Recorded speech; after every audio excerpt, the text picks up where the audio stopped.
World Athletics Championship javelin throw में silver medal जीतने वाले अरशद नदीम वतन वापस पहुंच गए। लाहौर एयरपोर्ट पर अरशद नदीम के इस्तकबाल के लिए स्पोर्ट पंजाब के नुमाइंदगान भी मौजूद। अरशद नदीम का लाहौर एयरपोर्ट पर शानदार इस्तकबाल किया गया। Arshad Nadeem world Athletics championship में पाकिस्तान के लिए पहला मेडल जीतने वाले एथलीट बन गए।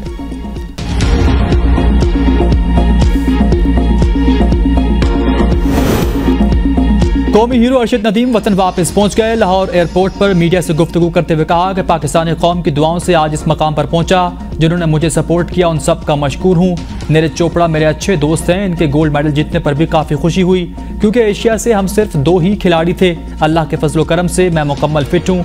एशियन गेम्स के लिए भी भरपूर तैयारी करूँगा।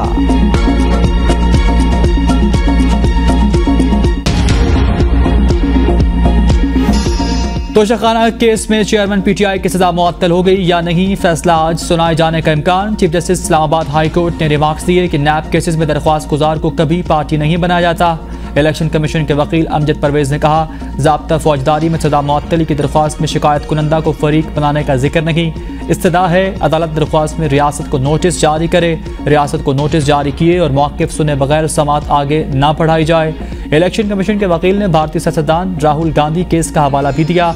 चीफ जस्टिस ने कहा, इलेक्शन कमीशन ने ऑफिस को शिकायत दायर करने का कहा, किसी मखसूस शख्स को नहीं। आपकी दलील अपनी जगह, लेकिन सेक्रेटरी कमीशन ने खुद को मुतलका शख्स कैसे समझा।